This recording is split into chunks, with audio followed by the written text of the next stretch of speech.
I don't care whether you are a communist, a politician, or a best-selling author. When you are able to influence the sexual paradigm of a group of people, and with pertinence to this discussion, liberal women, you know you've done something powerful. The power in informing context of escapism, which stories, sophisticated or otherwise, we find ourselves getting excited about, lies, I think, in the vulnerability of the culture. Escapism, especially so, for me growing up reading so many stories, it was never just a retreat. Escapism is a reframing of cultural anxieties. The ever so popularized world of fairy porn has really engineered the evolved female gaze, a construct essentially where women's fantasies reimagine masculinity not for the sake of its not for the sake of masculinity, but rather as a vehicle for validating female autonomy. And yet, these stories are almost always poisoned by contradictory undercurrents. That masses' idealized dynamics are hypocritical not just as they entertain masculinity,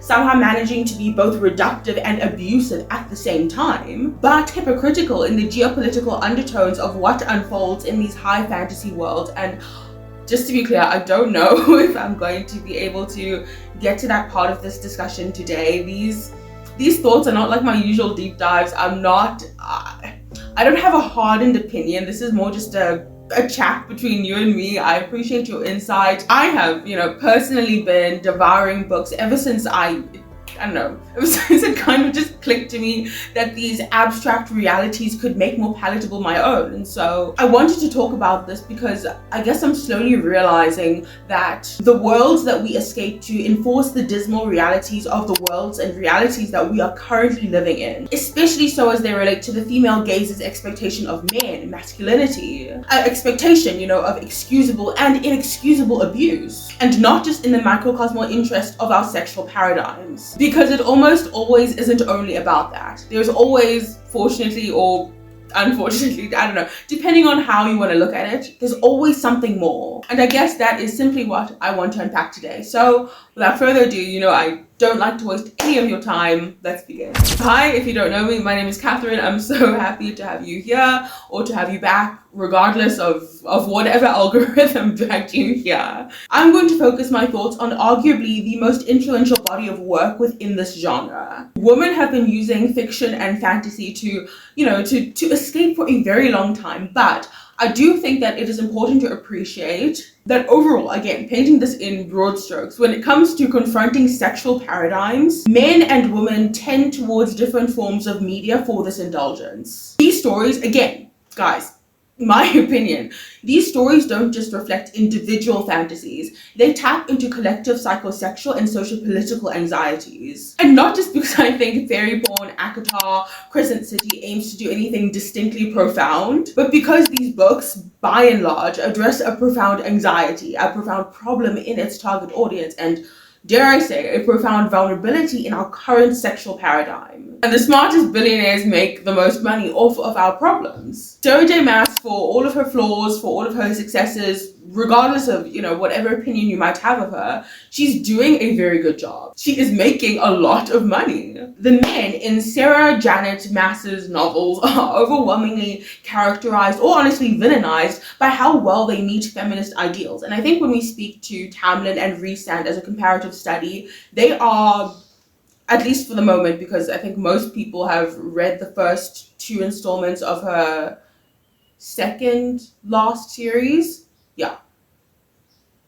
Just because I don't want to spoil the endings of the latter, narrations of the series for those who haven't gotten to them yet. But they are arguably the best comparative examples of these evaluations. The ideal male, according to Maas, is protective without being controlling. He is strong without being oppressive. And he is overtly self-aware of his eases in society granted to him by virtue of the fact that, well, he is a male. And as you go further into the books, we will eventually find, obviously, that Maas interprets Rhysand to be the best representative, the best executor of this impossible balance. And there is a very specific reason I use the word impossible, because such a balance is so fumbled, I'm sorry, I can't think of a better word, but it is so severely fumbled in Rhysand's behavior that it actually becomes insulting to the author's appeal to progressive sexual thought. But We will get there later. Rhysand is Amarantha's, the villain of the first book, whore, and because this isn't a deep dive, I usually do recap all the details of these stories with painstaking effort, but like I said, this is not a deep dive. This is more just a discussion.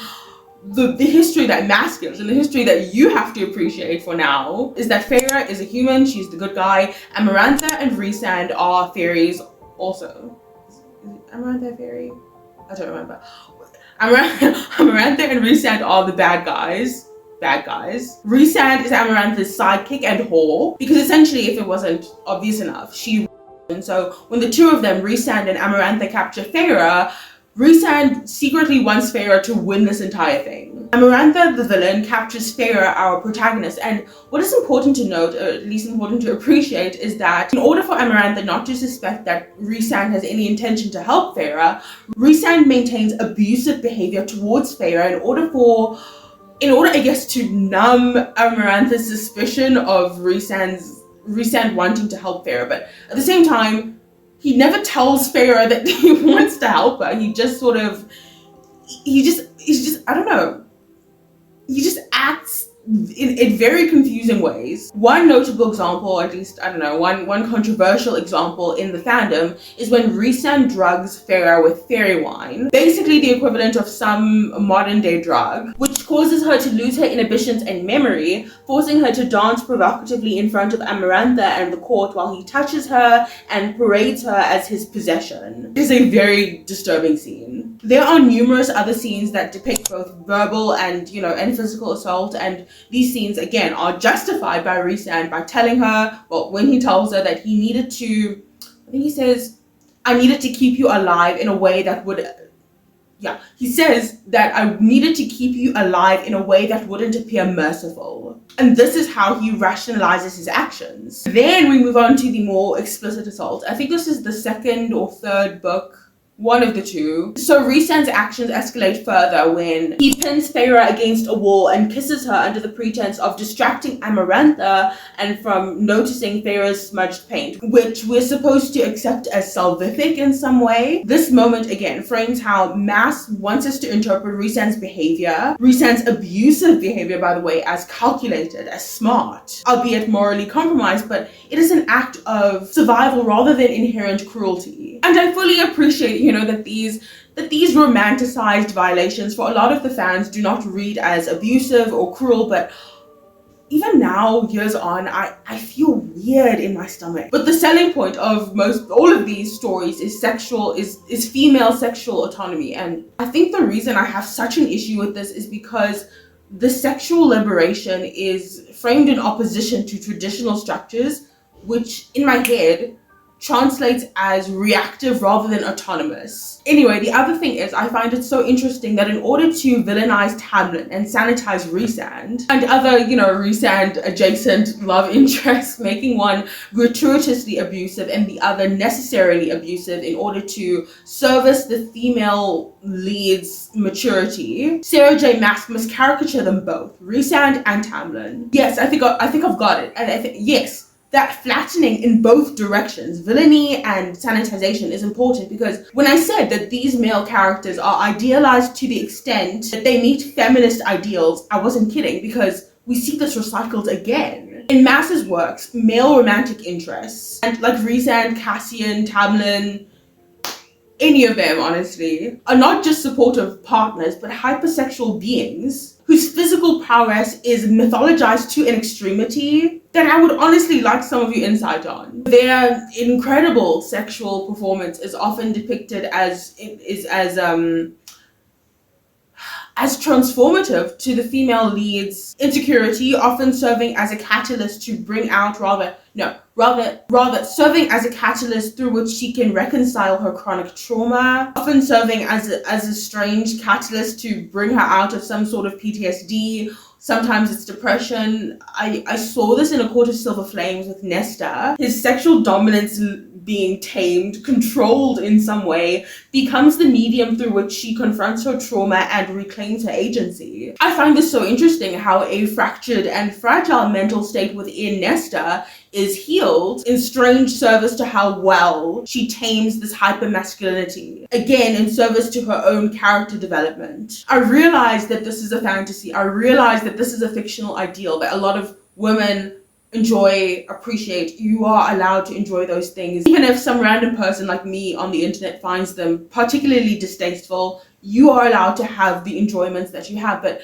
my question is, yes, I appreciate this is a fantasy, this is an ideal, but why is it a fantasy? That's what I'm trying to interrogate. Why is it an ideal? And at whose expense, for the most part, men or women, are these fantasies idealized? I guess what I'm asking is, who pays the cost when these realities aren't fulfilled in real life? Because for the most part, they aren't. It's like porn. It's just not real. I'm not asking these questions in criticism or sarcasm, by the way. I'm asking these questions very honestly, especially so if you're a guy watching this. Do you see these characterizations and do you feel more secure? Do you feel more empowered? Do you appreciate these characterizations and specifically interpreting your masculinity in almost exclusive service to the female gaze? Not that you shouldn't express your behavior in sensitivity to female autonomy. That's not what I'm saying. And I think that the same should be applied in reverse. We need to frame our paradigms to be such that our behaviors end up being respectful of our partners. But it's almost as if in these stories, you get the feeling that women are the only aspects of life in general that you should consider as you realize your internal paradigms, as you mature. There is, to an extent, this unhealthy orbit around the female. And personally, I wouldn't feel comfortable expecting this represented character out of my partner, out of the guy that I'm with. My uncomfortability is in that I find it to be very reductive, very vampiric, in a way to think of somebody else's sexual expression to operate in exclusive service to my appetite. Something about that idea almost makes more unnecessary my partner's autonomy, my partner's development. And I think that is why all of her male characters are so monodimensional, are so hyper masculine, but almost in this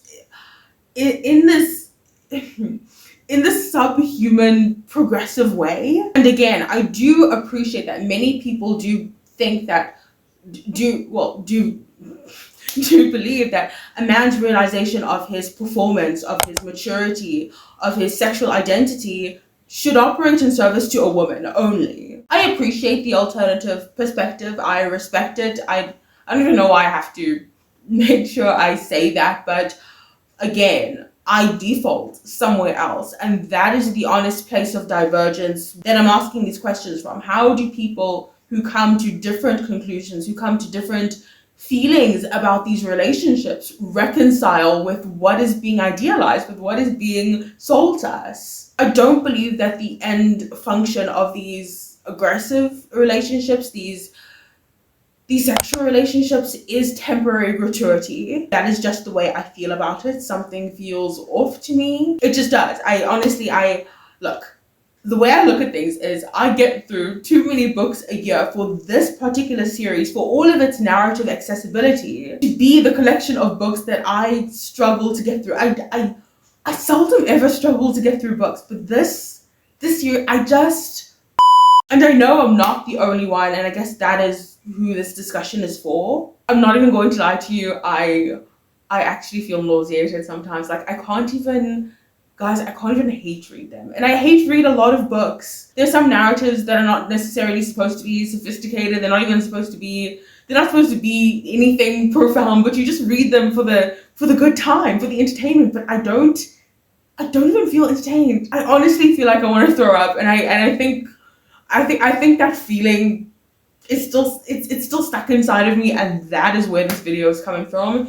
Even though, again, there are a lot of socio-political undertones to her fantasies, especially what happens in the geopolitical dynamics. I'm sorry I didn't manage to get to that aspect. I really do want to, because Honestly, I'm much more interested in that. I don't know how that video will hit though. If I end up doing it, let me know if you want me to do a little bit more of a detailed dissection on the geopolitical undertones of Sarah J. Maas's stories. But like I said, this isn't a deep dive. This is more just a discussion. My opinion isn't necessarily hardened. But where I do definitely land is that something feels vampiric about the sexual paradigm being sold to women in literature. I think it is incredibly liberating to come to a place as readers where we can say, look, read what you want to read, have fun, enjoy it.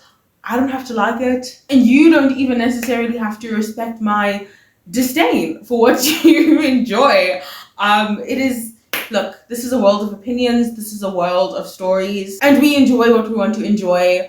I'm allowed to not like it. That is also why the comment section is, of course, open, because I really want to know what other people have to think about this. Even if you're not a reader, I really want to interrogate this a little bit further. And again, if you want to see a video of, it'll probably be more of a deep dive, but of just a dissection of the geopolitical dynamics, especially in relation to what is happening in the world today, because I feel that to be significant, and what probably informed Maas's ideologies as it relates to the events of the books, when the books were written, what was happening in the world at the time. I think it's incredibly fascinating, but I will see you hopefully very, very soon. You please be sure to take care of yourself. Goodbye.